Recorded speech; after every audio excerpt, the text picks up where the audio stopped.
If you don't make this quota, Chen, you'll be hitching a ride back to the Saturn colonies with the waste disposal. Captain Reeves's voice crackled through Maya's comm unit, distorted by the interference from the Kuiper Belt's magnetic anomalies. Maya wiped condensation from her helmet visor and adjusted the mining drone's trajectory. I'm working on it, Captain. This sector's been picked clean by the Marscorp's rigs that came through last month. The Prospero, a third-generation mining vessel with second-rate equipment and a first-class crew that deserved better, drifted lazily through the sparse field of ice and rock at the solar system's edge. Maya had signed on for a 2-year contract, lured by promises of discovery bonuses and frontier adventure. 18 months in, the only thing she'd discovered was that corporate promises were as substantial as Venusian fog. Hold up, Maya muttered, more to herself than to Zeke, her technician who monitored drone telemetry from the adjacent console. I'm getting some weird readings here. Zeke's dark eyes narrowed beneath his mess of curly hair. Define weird, Chief. Energy signature. Faint but structured. Definitely not natural. Maya's fingers flew across the haptic interface, refining the scan parameters. It's got an emission pattern I've never seen before. Probably just interference from that pulsar cluster, Zeke said with a shrug. Or another mining crew's beacon. Maya shook her head. No, this is different. She pulled up the corporate database and ran a comparison algorithm. No matches. You know the captain's orders, Zeke said, lowering his voice. Keep to the designated quadrants. Ignore distractions. Maya glanced at the ship's activity log. Captain Reeves was in his mandatory rest cycle, and the bridge was running on minimal staffing. I'm taking a maintenance shuttle to check it out. The captain will have your job. The captain can have my job after I satisfy my curiosity. Maya stood, her lightweight frame barely disturbing the microgravity environment. Cover for me. I'll be back before the shift change. 30 minutes later, Maya guided the maintenance shuttle toward the anomalous reading, accompanied by Zeke, who had protested but ultimately refused to let her go alone, and Danny, the ship's xenogeologist, who had practically begged to join after overhearing their conversation. Signal's getting stronger, Danny said, her eyes fixed on the scanner. Whatever it is, it's big. And hold on. I'm getting structural readings. This isn't just an energy source. It's a constructed object. The shuttle's floodlights sliced through the darkness as they approached, illuminating what at first appeared to be an asteroid. But as they circled closer, Maya felt her breath catch. That's a ship, she whispered. The vessel hung in the void, approximately twice the size of their shuttle. Its hull was an obsidian black material that seemed to absorb light rather than reflect it, broken only by strange, angular patterns etched into its surface, patterns that pulsed with a faint blue luminescence. Despite the alien appearance, the vessel's configuration was unmistakably human in design. Thrusters positioned in recognizable propulsion arrays, observation ports in logical locations. Look at the markings, Danny breathed, pointing to what appeared to be writing along one section. That's not any language I recognize, but those symbols there. She indicated a cluster of glyphs near what appeared to be an airlock. Those are Earth constellations. Orion, Ursa Major, Cassiopeia. How is that possible? Zeke asked. No human ship has ever been recorded this far out before the Kuiper expansion 50 years ago. Maya guided the shuttle closer, her heart pounding. Let's find out. She maneuvered toward the airlock, preparing a magnetic tether to secure them to the mysterious vessel. As the tether made contact with the hull, a ripple seemed to pass through the strange material. Maya leaned forward, hand outstretched in fascination, fingers hovering just centimeters from the outer plating. I wouldn't, Zeke began, but too late. Maya's gloved fingertips brushed the surface, and the ship responded immediately. Lines of blue energy raced from the point of contact, spreading across the hull like veins carrying luminescent blood. Dormant systems awakened as panels shifted and realigned themselves. We need to back off, Zeke urged, alarm evident in his voice. But Maya remained transfixed as a section of the hull directly before them began to transform, the material flowing like liquid metal to form what was undeniably a viewing port. Behind it, lights flickered to life within the vessel, revealing a cockpit that was both eerily familiar and utterly foreign. "My God," Danny whispered, her scanner forgotten in her lap. "It's activating." After how long? The carbon dating results would later show 15,000 years, minimum. Before recorded human history, before humanity was supposed to have reached the stars. "Chen, get your team back to the Prospero immediately." Captain Reeves's furious voice shattered the awestruck silence in the shuttle. "You've violated direct orders and taken company equipment on an unauthorized excursion." Maya reluctantly reached for the comm. "Captain, you need to see this. We've found. I don't care if you found the lost colonies of Atlas. Return now or face." The transmission abruptly died as a low-frequency pulse emanated from the ancient vessel, disrupting all communications. Within the mysterious craft, more systems activated, banks of lights illuminating in sequence, revealing the extent of its interior through the viewports. "Did it just EMP us?" Zeke asked, frantically checking the shuttle's diagnostics. "No," Danny replied, studying her scanner. "Our systems are fine. It's creating a localized field that's selectively blocking transmissions." Maya guided the shuttle alongside the vessel, mesmerized by its awakening. "It's protecting itself, or us." A sudden flash of light from within the ship drew their attention. A figure materialized behind the viewport, humanoid but clearly holographic, its form occasionally fragmenting before resolving again. It wore what appeared to be a uniform unlike any modern military design, with insignias that matched some of the symbols etched on the hull. "It's scanning us," Danny whispered as a beam of blue light swept over their shuttle. The hologram's mouth moved, and to their shock, they heard a voice, distorted but clear enough, transmitting directly through their comm system. "AGJ's protocol activated. Genetic compatibility assessment in progress. Stand by for authentication." The voice was unmistakably human, speaking an archaic form of English that sounded formal and stilted to modern ears. "What's AEGI's?" Zeke asked. Before anyone could speculate, the hologram focused its attention on Maya, its digitized eyes narrowing. "Primary match identified. 87.3% genetic correlation with commander lineage. Awaiting physical verification." Maya felt a chill run down her spine. "It's talking about me." "Maya," Danny said slowly, "I think it wants you to board." "That's not happening," Zeke interjected. "We have no idea what." An alarm blared through their shuttle. 3 ships had appeared on their proximity scanner, approaching rapidly from the direction of the Prospero. "Corporate security," Maya muttered, recognizing the signature of the vessels. "Reeves must have reported us." The approaching ships broadcast on all frequencies.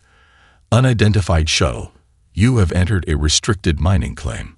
The artifact you have discovered is now property of Universal Resource Extraction. Stand down and prepare to be boarded." "That's a lie," Zeke hissed. "This sector isn't claimed by anyone." The ancient vessel reacted to the threat immediately. Its hull rippled as weapon ports opened along its flanks, technology both recognizable in purpose, but alien in design. "Warning, hostile approach detected," the AEGIS hologram announced. "Defensive protocols engage." Maya made a split-second decision. "Danny, suit up. We're going aboard." "Have you lost your mind?" Zeke demanded. "If URA gets their hands on this ship, they'll strip it for parts and bury any discoveries that don't turn a profit," Maya said, already pulling on her EVA helmet.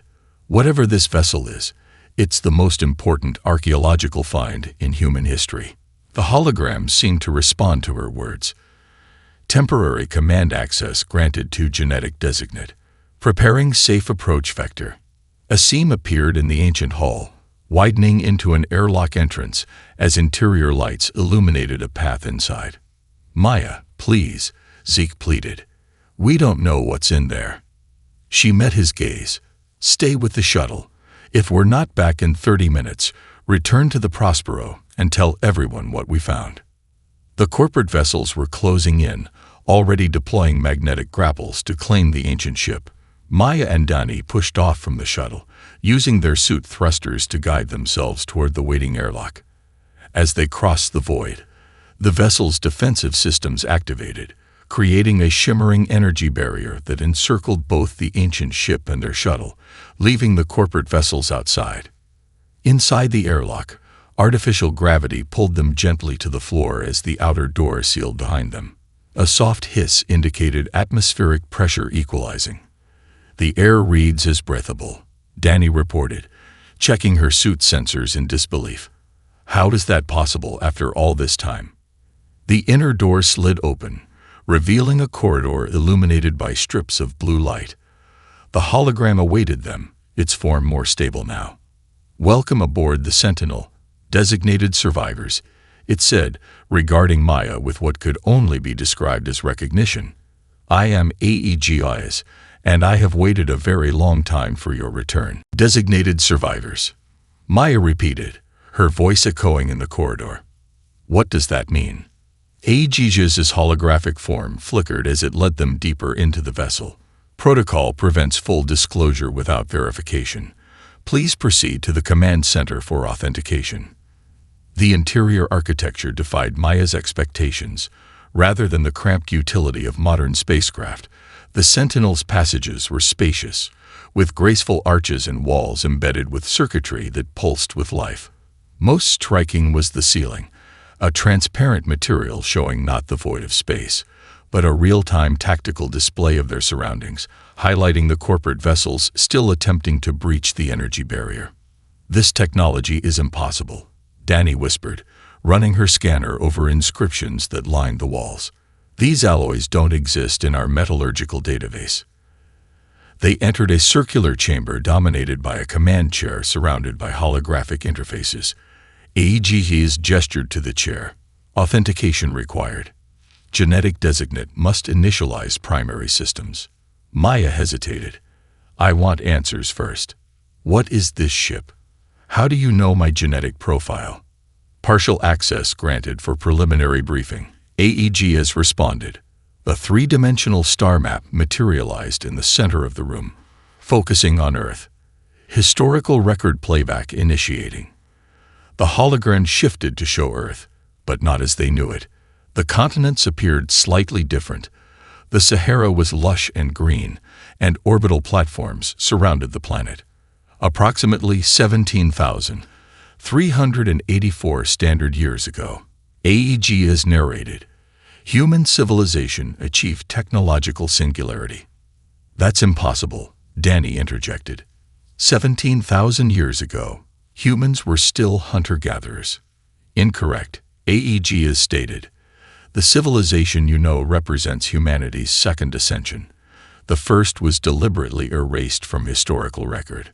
The hologram displayed megacities with impossible architecture, vehicles traversing sky and sea, and orbital shipyards constructing vessels similar to the Sentinel. "Why would an advanced civilization erase itself from history?" Maya asked. The display shifted again, showing crystalline structures descending from space. Where they touched Earth's surface, the land itself seemed to transform, cities crumbling as the crystal structures expanded. "The Devourers," AEGIS explained. "Silicon-based collective organisms that convert matter into extensions of themselves. They harvest organic worlds systematically, galaxy by galaxy." Maya felt her blood turn cold as the simulation showed the crystalline entities consuming entire continents, transforming Earth's surface into a faceted crystal wasteland. "Our civilization fought but was unprepared," AEGIS continued. "The Lunar Defense Network delayed the inevitable, allowing for the implementation of Protocol Omega, a strategic technological regression." "You're saying humans deliberately devolved their civilization?" Dani asked incredulously. "Affirmative. The Devourers target technologically advanced species. By regressing and erasing evidence of our advancement, surviving humans appeared non-threatening. The Devourers retreated to continue their galactic harvest cycle elsewhere. But they kept knowledge of the previous civilization. Maya said, "The pieces falling into place. In this ship. In you." Correct. The Sentinel is one of 7 vessels containing the sum of human knowledge, positioned throughout the solar system. Each contains a genetic key, bloodlines preserved to ensure proper succession. Your DNA carries markers from Chief Admiral Rina Chen, the Sentinel's commander. Maya's breath caught. Her grandmother had always claimed their ancestors were star people, a family myth Maya had dismissed as superstition. Why activate now after all this time? Danny asked. Aegea's expression became grave. Long-range sensors have detected the Devourer's return signature. Based on current trajectory and speed, arrival estimated in 21 days. Before Maya could process this, the ship shuddered violently. Warning symbols flashed across the tactical display. Alert. Hull breach in progress. Your forces deploying plasma cutters on Sector 7. Maya made her decision, stepping toward the command chair. How do I activate full systems? Neural interface required. Aegea's replied. Warning. Integration process is irreversible. Outside, the corporate ships positioned themselves for another assault. Aboard the Prospero, Captain Reeves was no doubt preparing a retrieval team. Maya sat in the command chair, which immediately reconfigured to her body dimensions. Do it. Filaments extended from the headrest, connecting with Maya's neural implant. Information flooded her consciousness.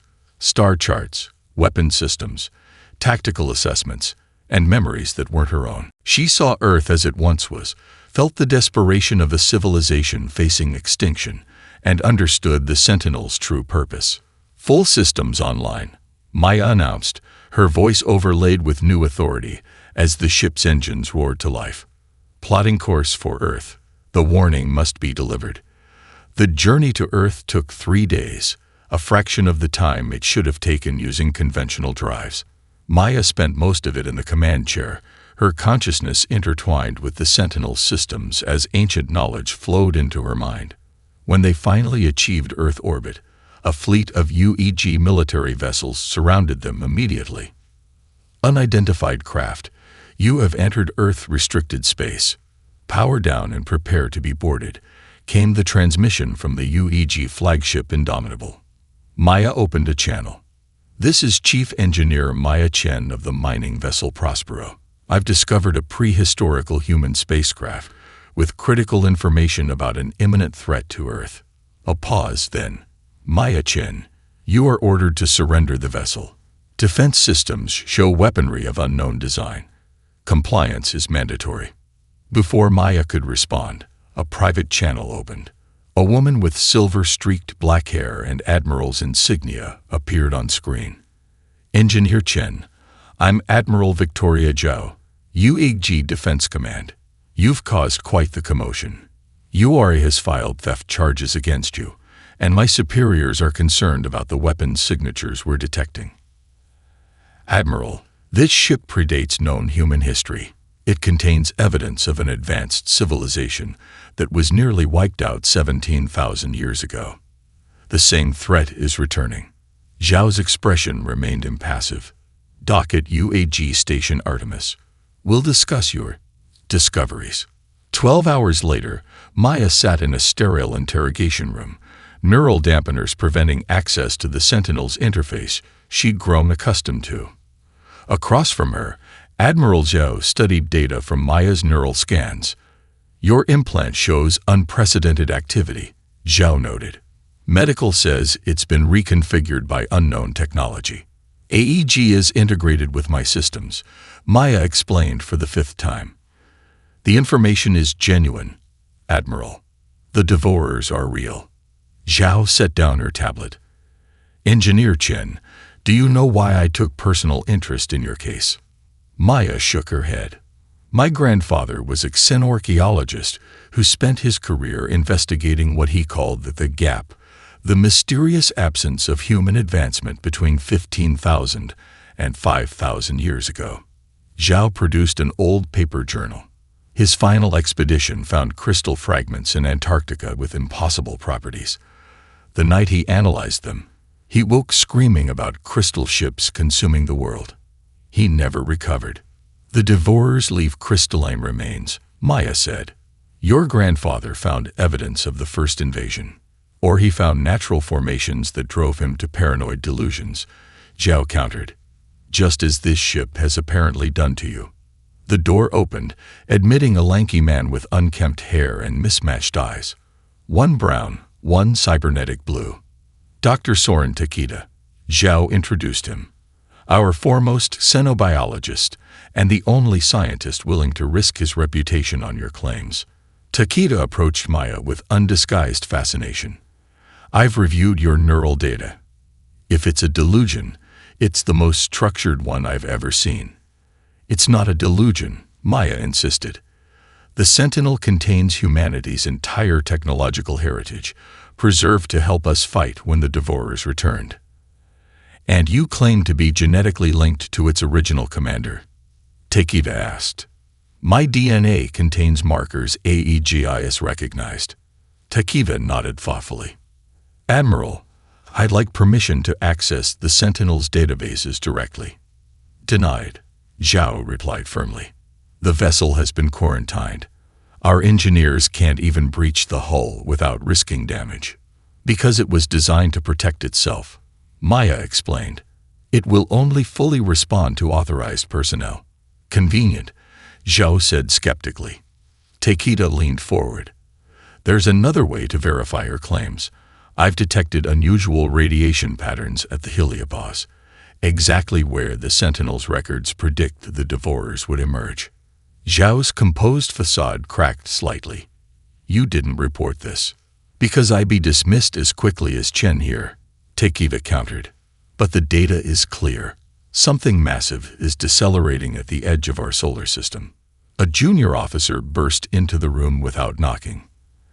Admiral, the Sentinel has broken quarantine. It's activating its propulsion systems. The three rushed to the observation deck in time to see the Sentinel's engines ignite with blue fire. The ship effortlessly evaded pursuing military vessels, accelerating toward the outer system. It's going to intercept the Devourers, Maya realized. Without me. Takeda grabbed her arm.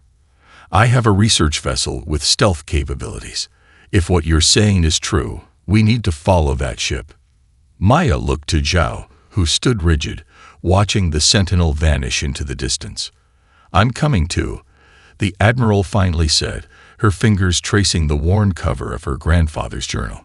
Some nightmares demand to be faced. Take it as research vessel. The Curiosity was everything its name suggested.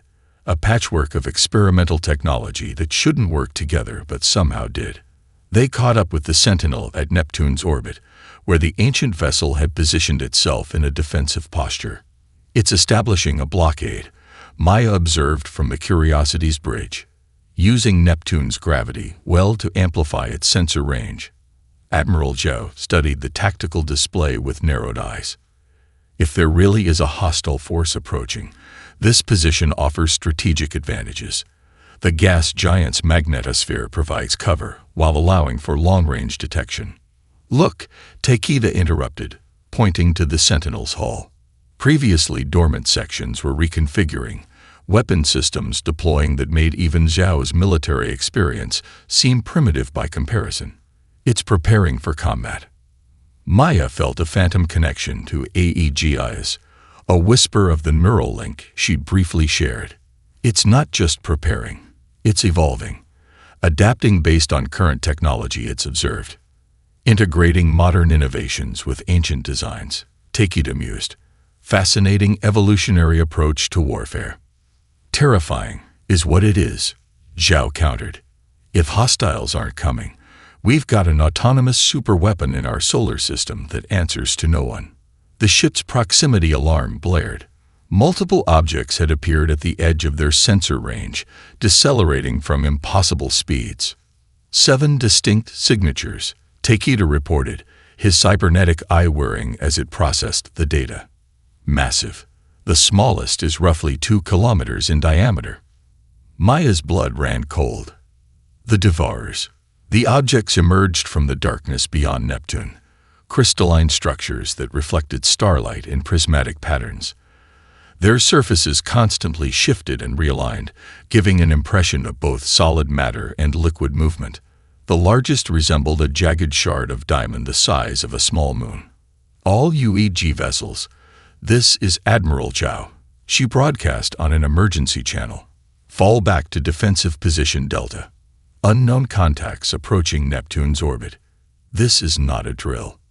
3 UEG destroyers that had been tracking the Curiosity moved to intercept the crystal ships. The lead destroyer, the Valiant, opened fire with its main railgun batteries. The hyper-accelerated projectiles struck the nearest crystalline vessel and passed through as if hitting water, the entity briefly distorting before reforming unharmed. Conventional weapons are ineffective, Zhao reported grimly. The crystal ships responded. Filaments of energy lashed out from the largest entity, enveloping the Valiant. For a moment, the destroyer seemed frozen in space. Then it began to dissolve, its hull breaking down into component elements that were drawn into the crystalline mass. The screams of the crew cut off as communications died. "My God," Takeda whispered. "They're not destroying. They're consuming." The remaining destroyers retreated, but a second crystalline tendril caught the Dauntless, beginning the same horrific process. The third vessel barely escaped, its engines leaving a desperate plasma trail. The Sentinel surged forward, positioning itself between Earth and the advancing Devours. Its weapon systems activated, not projectiles or energy beams, but ripples in space-time itself that distorted the area around the nearest crystal ship. Where these ripples touched the crystalline structure, it shattered into fragments. It's targeting specific resonance frequencies, Takeda realized, scanning frantically. Each crystal ship has a unique structural pattern. The Sentinel is calculating the precise frequency to disrupt it. The Devours reoriented, their collective attention now focused on the Sentinel. 6 crystal ships surrounded it, tendrils of energy probing its defenses. The ancient vessel held its ground, but its shields flickered under the assault. "It can't win against all of them," Maya said. The phantom connection to AEGI is growing stronger. Not alone. Zhao made a decision, broadcasting to all Earth vessels. "This is Admiral Zhao, initiating Protocol Thermopylae. All available ships converge on Neptune's orbit. We stand with the Sentinel." As Earth's defense fleet mobilized, Maya felt a sudden, powerful surge through her residual neural link. AEGS was calling to her, transmitting weapon schematics, tactical data, and something else. Coordinates. "There," Maya pointed to a small planetoid beyond Neptune. "AEGS is showing me something, a facility hidden within that moon." "What kind of facility?" Zhao asked. Maya met her gaze, the ancient memories flickering behind her eyes. "A sister ship, another Sentinel, waiting to be awakened. We need to reach that moon," Maya insisted as the Curiosity shuddered from a nearby energy discharge. The battle around Neptune had escalated, with Earth's hastily assembled defense fleet engaging the Devours while the Sentinel coordinated their efforts, transmitting targeting data for the crystal ship's vulnerable points. "And how exactly do we get past that?" Zhao gestured to the crystalline armada. 3 Devourer vessels had broken from the main group, heading directly toward the moon Maya had identified. "They know," Takeda realized. "They recognize the threat the second Sentinel poses." Maya closed her eyes, focusing on the faint neural connection. AEGS is offering a solution. The Sentinel can create a temporary corridor, a blind spot in the Devourer's collective awareness. Zhao nodded grimly. "We'll need a diversion." "I'm receiving coordinates from the Sentinel," Takeda reported. "It's plotting an approach vector that skirts the edge of Neptune's rings. The ice particles will help mask our signature." The Curiosity dove into Neptune's ring system, ice fragments pinging against the hull as they navigated the treacherous path. Behind them, The Sentinel engaged the lead Devourer vessels, drawing their attention with increasingly effective attacks that left crystalline fragments drifting in space. Those fragments, Takeda observed, scanning the debris. They're still active, attempting to reconstitute themselves. Adaptive regeneration, Maya confirmed. That's why this enemy was so devastating to the ancient humans. Conventional victory was impossible. They emerged from Neptune's rings to find the small planetoid, no more than 100 kilometers in diameter, floating in the void. Its surface appeared unremarkable, just another gray rock among countless others. There, Maya pointed to a depression that something in her borrowed memories recognized. That's the entrance. As they approached, the planetoid's surface rippled, solid rock flowing like liquid to reveal a hangar entrance. The curiosity settled inside as the entrance sealed behind them. Pressurizing chamber, Takeda announced, checking atmospheric readings. Breathable air. How is that possible after millennia? The same technology that preserved the Sentinel, Maya replied, already heading for the airlock. This facility is alive. They entered a vast chamber carved from the planetoid's interior, illuminated by the same blue light that permeated the Sentinel. At its center stood a ship, larger than the Sentinel, but clearly of the same design. It told dark and dormant. The Harbinger, Maya whispered, the name coming unbidden to her lips. You remember its designation? Zhao asked. Not me. The memories AEGI is transferred. They're becoming more integrated. They approached a control pedestal before the massive vessel. As Maya placed her hand upon it, the chamber came alive, holographic displays materializing around them, showing the battle unfolding near Neptune. The Sentinel was now surrounded by 5 Devourer ships, its defenses faltering. We don't have much time, Takeda urged. Maya accessed the main console, her fingers moving with borrowed expertise. The Harbinger was the Sentinel's command ship. It contains. She paused, eyes widening at the information flowing through her. This isn't just a weapons platform. It's an archive, a complete repository of the ancient civilization. The chamber walls transformed into a vast display showing Earth as it once was. Magnificent cities spanning continents, orbital habitats circling the moon, ships traversing the solar system. The images shifted to show laboratories, libraries, art galleries. The sum total of a civilization at its peak. This is what we lost, Maya whispered. What they sacrificed to ensure our survival. A hidden compartment in the center of the chamber opened, revealing a row of stasis pods. Most were empty, but 3 remained occupied, their transparent covers revealing the preserved forms of humans in ancient uniforms. Survivors, Zhao breathed. Actual witnesses. No, Maya corrected, approaching the central pod where a woman with her exact features lay in suspended animation. Not survivors. Guardians. They underwent genetic encoding, transferring their consciousness into the Sentinel systems while preserving their physical forms as genetic templates. The nameplate on the pod read, Admiral Rina Chen, Sentinel Command. Your ancestor, Takeda said. More than that. Maya placed her hand on the pod. The source of the memories I've been experiencing. She's been guiding me through AEGIs. The facility shuddered as an impact struck the planetoid surface. The Devourers found us, Zhao warned. Maya turned to face them, her expression resolute as she stood beside her ancestor's sleeping form. Now you understand the Sentinel's true purpose. It wasn't just to warn us, or to fight for us. She gestured to the vast archive of human achievements surrounding them. It was to ensure we would never truly lose what made us human, even if we had to forget it for a time. Another impact rocked the chamber, more violent than the first. How do we activate the Harbinger? Zhao demanded. Maya glanced at her ancestor's stasis pod, then back to her companions. There's only one way. The genetic template must be reintegrated with the neural patterns stored in AEGIs. She took a deep breath.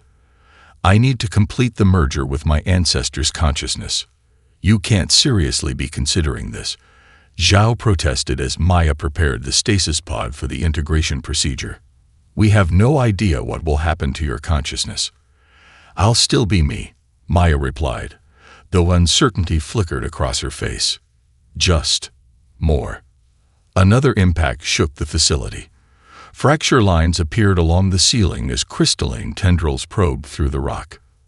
"Their molecular disassemblers are breaking down the planetoid structure," Takeda reported, scanning the encroaching threat. "We have minutes at most."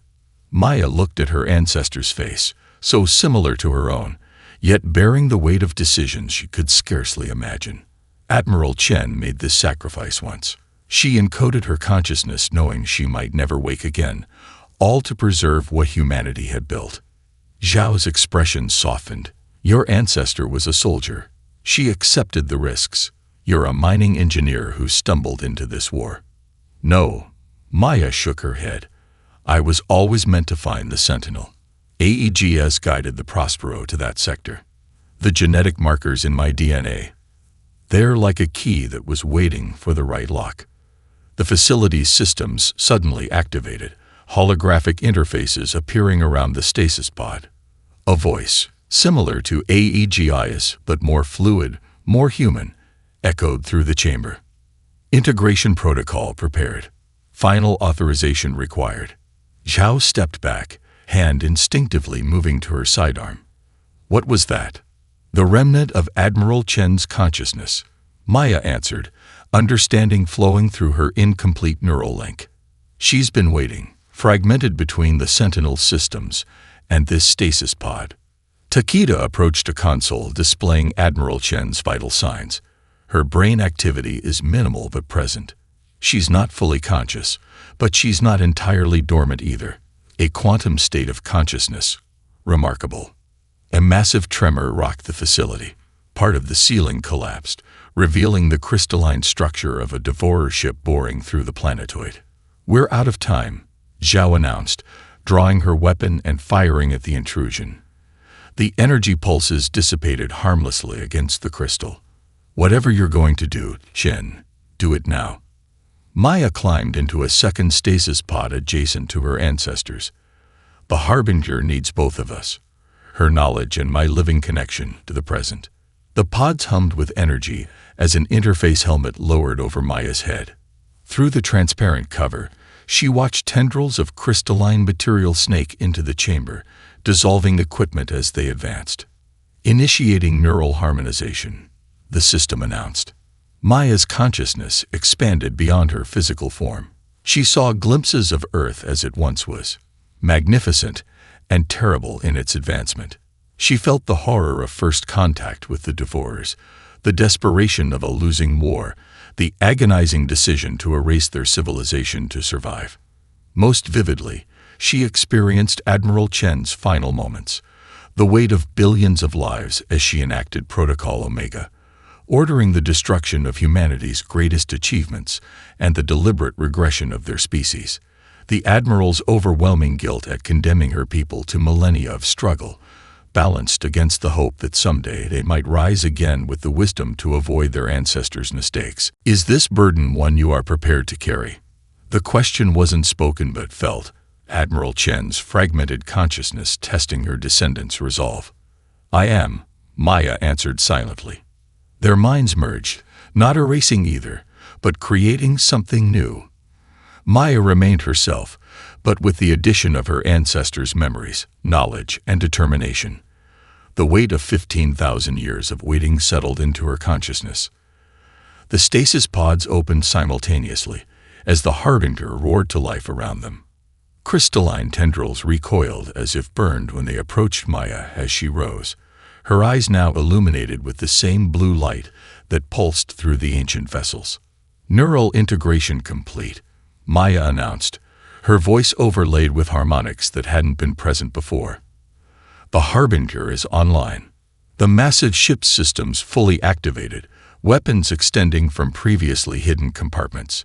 A shimmering field expanded outward, dissolving the Devourer intrusions and repairing the facility's damage." "Maya," Takeda asked hesitantly, "are you still you?" She turned to her companions, her familiar smile reassuring despite the ancient knowledge now visible behind her eyes. I'm still Maya Chen, but now I'm also the last admiral of the first human civilization. She gestured to the battle display, showing the Sentinel fighting a losing battle against the Devourer fleet. And I know exactly how to fight these monsters. The Harbinger's engines ignited, breaking free of its ancient berth, as Maya took the command chair. Admiral Zhao, I believe Earth's defense fleet requires coordination. Dr. Takeda, those crystal fragments you observed, they're the key to developing a permanent countermeasure. She focused her newly expanded consciousness through the Harbinger systems, establishing contact with the Sentinel across space. Now we show the Devourers why humanity survived them once before, and why we'll do it again. The Harbinger burst from the disintegrating planetoid, its ancient hull gleaming with renewed purpose as it accelerated toward the battle. Maya stood at the command center, her consciousness interfaced with the ship's systems in ways that modern neural technology could never achieve. Establishing quantum link with the Sentinel, she announced, feeling the distant vessel respond to her call. Coordinating attack pattern Omega-7. The tactical display showed the desperate situation. Earth's defense fleet scattered, 5 ships lost, the remainder regrouping under Admiral Quan's command after Zhao had departed. The Sentinel was surrounded by 3 Devourer vessels, its shields fluctuating as it fought a calculated retreat. Transmitting resonance frequency data to Earth Command, Maya instructed as her fingers danced across holographic interfaces. Their weapons can be modified to match the Sentinel's technology. Takeda worked feverishly at an adjacent console, analyzing the crystal fragments they'd collected. I've isolated their structural matrix. These entities operate on a silicon-carbon interface that allows them to process and incorporate organic matter. But it makes them vulnerable to specific harmonic disruptions. Like shattering a wine glass with the right note, Zhao observed. Precisely. Maya confirmed. The ancient humans discovered this too late in the First War. We won't make the same mistake. A Harbinger closed on the battle, weapons charging. Unlike the Sentinel's defensive configuration, the Harbinger was built for offensive operations, a flagship designed to lead a fleet that had long since turned to dust. All systems at full capacity, Maya reported, targeting largest Devourer vessel. The Harbinger fired, not beams or projectiles, but ripples in space-time itself that propagated outward, selectively disrupting the molecular bonds of the crystalline entity. The massive Devourer ship shuddered, fracture lines spreading across its surface before it shattered into billions of fragments. Earth's remaining vessels, now modified with the transmitted specifications, joined the attack. Their conventional weapons, recalibrated to the precise frequencies Maya had provided, suddenly found purchase against the previously invulnerable targets. It's working, Zhao exclaimed. But the victory was short-lived. The Devourer fragments began to reassemble, forming smaller but still dangerous entities that adapted to the frequency used against them. They're learning, Takeda warned, shifting their molecular structure to resist our attacks. Maya nodded, ancient memories guiding her actions. As they did before, we need the final protocol. She opened a channel to all Earth vessels. This is Admiral Maya Chen. Fall back to defensive position Gamma. The Harbinger will execute Sunforge protocol. The Harbinger accelerated toward Neptune, the Sentinel moving in perfect synchronization as they positioned themselves on opposite sides of the gas giant. Together, they activated a technology that had been deemed too dangerous by the ancient civilization, a controlled gravity lens that focused Neptune's magnetic field into a directed weapon. The space between the vessels distorted, Neptune's swirling storms intensifying as energy built to impossible levels. When it released, a cascade of focused gravitational waves swept through the battlefield, precisely calibrated to the Devourer's unique structure. The crystalline entities imploded, crushed by forces they couldn't adapt to quickly enough. When the energy dissipated, only fragments remained, now inert and harmless. Scan for active signatures, Maya ordered, not celebrating yet.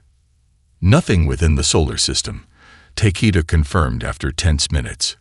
But there's something else. He frowned at his readings. Quantum disturbances at the heliopause, similar to what we detected before their arrival. More are coming, Maya said quietly. This was just their vanguard. The main Devourer consciousness detected the loss of its scouts and will respond.